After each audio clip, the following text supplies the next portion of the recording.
সাল্লাল্লাহু আলা মুহাম্মাদ সাল্লাল্লাহু আলাইহি मैं आशिक मौला हूँ मेरे इश्क निराला मैं आशिक मौला हूँ मेरे इश्क निराला जुमला जहाँ जिसके तजल्ली से उजाला मैं सूरत यूसुफ का नहीं चाहने वाला आइस की मानंद नहीं आशिक लैला सल्लल्लाहु अला मुहम्मद सल्लल्लाहु अलैहि सल्लल्लाहु अला मुहम्मद सल्लल्लाहु अलैहि। সম্মানিত হাজিরিন, আমি যেই কথাটুকু বলতেছিলাম, দেশের রাজধানী ঢাকা, ঢাকা শহর যদি কেউ দখল করে তাইলে সারা দেশ দখল হয়ে যায়। কি আপনারা দেখছেন কি দেখেন নাই? ঠিক তদ্রুপ ভাবে আমরা এই কথাটুকুই বলবো, আমার পুরো বড়ির রাজধানী হলো এটা। এই জন্য আউলিয়া কেরাম অন্য কোনো দিক চিন্তা করেন না, আমার এই দেহের এই জায়গাটাকে পরিশুদ্ধি করতে হবে। এটা যদি সুন্দর হয় আমার পুরো বডিটা কি হবে? সুন্দর হবে। হযরত আলী রাদিয়াল্লাহু তাআলা গভীর রজনীতে স্বপ্ন দেখলেন, হাদিস শরীফের মধ্যে আসছে। হযরত আলী কাররামাল্লাহু ওয়াজহাহু তিনি দেখতেছেন আমার নবী দুনিয়াতে নাই, রাতের গভীরে ঘুমের ঘরে স্বপ্ন দেখতেছেন রাসূলকে। আমার নবী মসজিদে নববীর মধ্যে নামাজ পড়াচ্ছেন, হযরত আলী পিছনে নামাজ পড়লেন। রাসূলের কেরাত এত সুন্দর লেগেছে, চোখের পানি ছেড়ে ছেড়ে তিনি কেঁদেছিলেন আমার নবীর পিছনে দাঁড়িয়ে দাঁড়িয়ে। হঠাৎ করে অবস্থায় ঘুমটা ভেঙে গেল। ঘুম ভাঙার পরে ঘুমের ঘরে তিনি আরো স্বপ্ন দেখেন। নামাজ শেষ হওয়ার পরে হঠাৎ করে মসজিদে নববীর দরজা দিয়ে একজনে ডাকতেছে, এ আলী তাআল, আলী তুমি একটু এদিকে আসো। আলী যখন গেলেন, যাওয়ার সাথে সাথে একজন মহিলা দাঁড়িয়ে বলে, আলী আমার কাছে প্রথম খেজুর ধরেছে, আমি নিয়ত করেছি আল্লাহর নবীকে হাদিয়া দেব। এই খেজুরের যে ব্যাগটা আছে, থলিটা আছে, আমার নবীর কাছে নিয়ে দাও। আল্লাহর হাবিব যেন সমস্ত সাহাবায়ে কেরামকে ভাগ করে দিয়ে দেয়।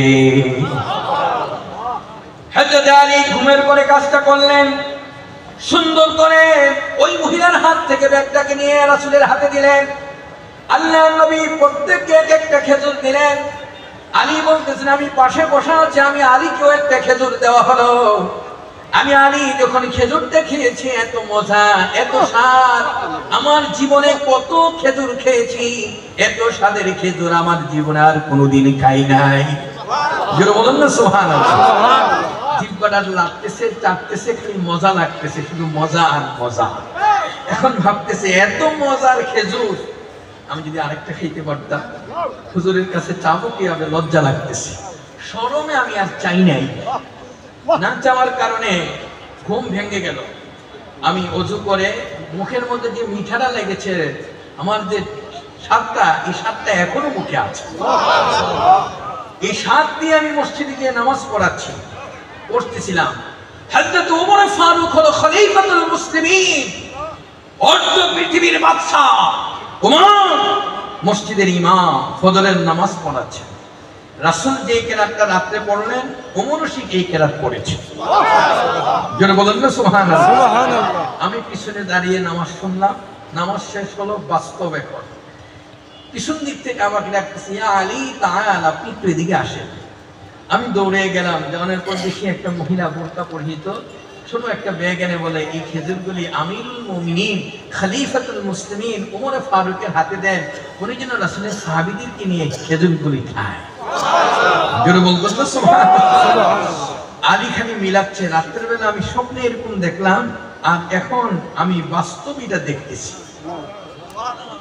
ওমর ফজরের নামাজের পরে আর আসরের পরে ইমাম সাহেব মুক্তাদির দিকে ফিরে বসা, এটা রাসূলের সুন্নত। কথা কি বুঝতে পারছেন? আমাদের দেশে অনেক ভাই ফতোয়া একটু দিতে গিয়ে দ্বিধাবোধ করে না, হাত উঠা কার মুনাজাত করনা বিদআত है, হাত উঠে দোয়া করাটা বেদাত। আমি বলবো ভাই তাহলে রাসূলের সাহাবায়ে কেরামের দিকে তাকায় কি বসে থাকতেন না দোয়া করতেন?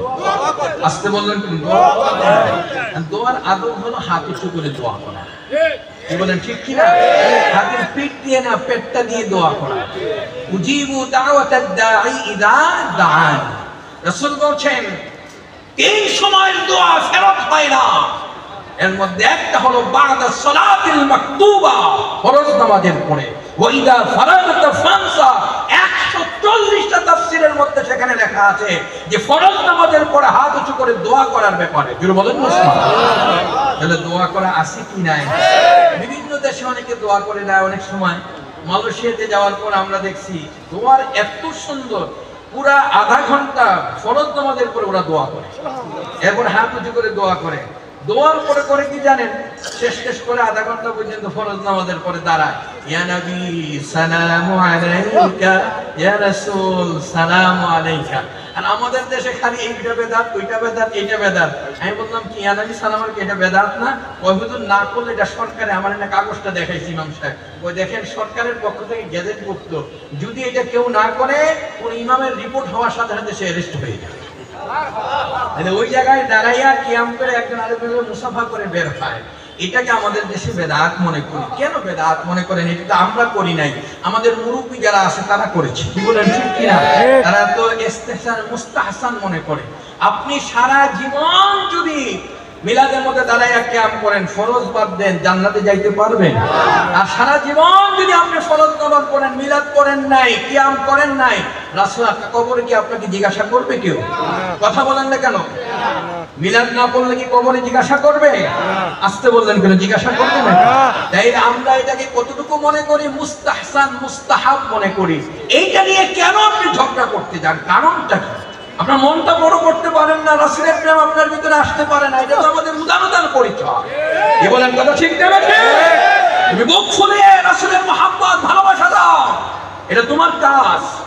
আমার ভাইদেরকে বলবো, বন্ধুরা আমার আলোচনা করতে গেলে অনেক লম্বা, একটু আসেন এই মহব্বত আজকে দাঁড়াইয়া একটু সালাম দিবেন, মিলাদ পড়বেন, এটা আদবের ব্যাপার।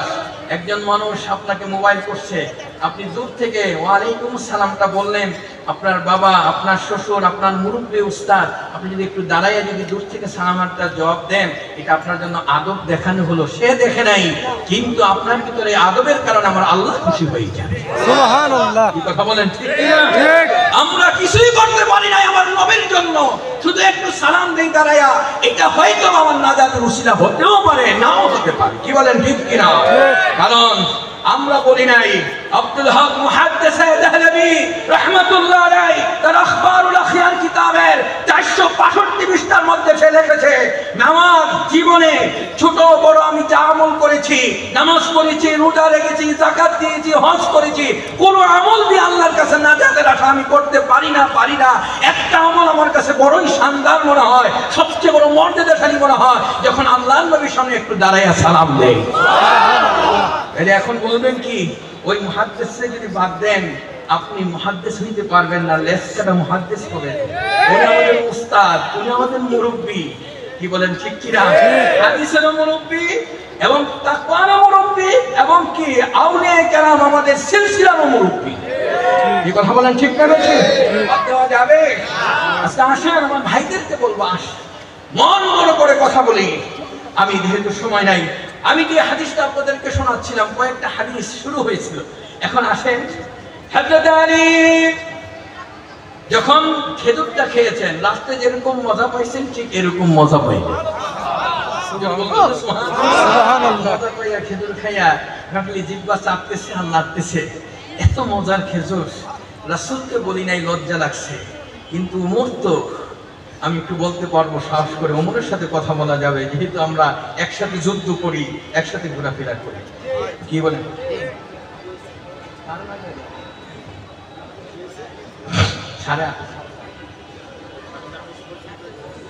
আলী চিন্তা করলেন, এখন আল্লাহর নবীর সামনে আমি বলতে লজ্জা পেয়েছি, ওমরের সামনে বলতে আমার কি নাই কোনো লজ্জা?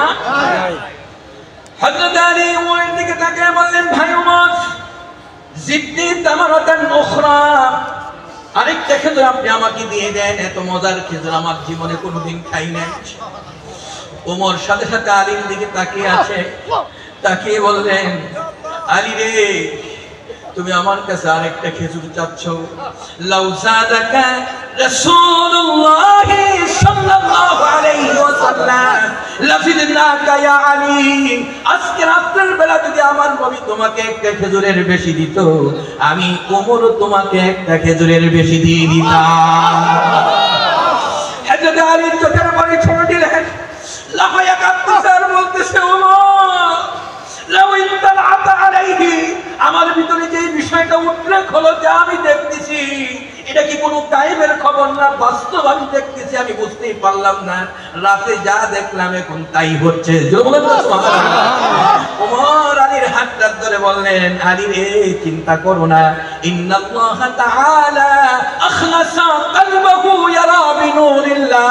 যখন এই পৃথিবীর মধ্যে কোনো মানুষ ইবাদত করতে করতে আল্লাহর বন্ধু হয়ে যায়, তার অন্তরটা যখন এই পৃথিবীর মধ্যে স্বচ্ছ হয়ে যায়, তখন এই মানুষটা যখন যা দেখে, দুনিয়ার কোনো চোখ দিয়ে দেখে না, সে আল্লাহর নূর দিয়ে দেখতে পায়।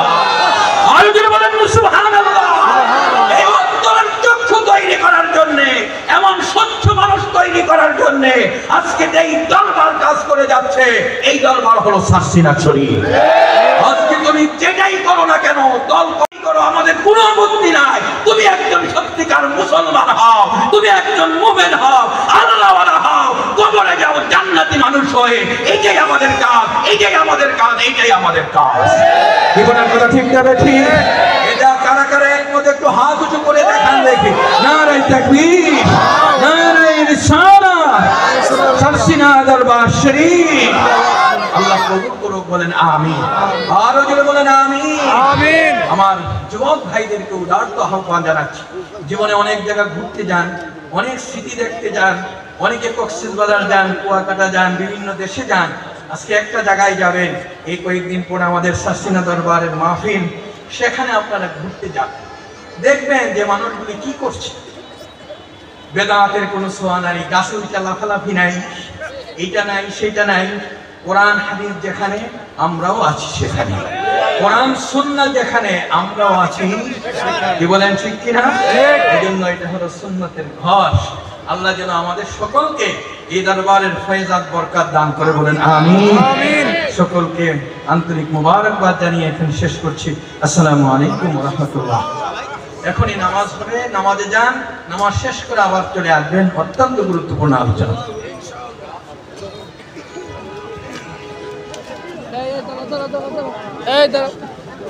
এই দাঁড়া বসো বসো।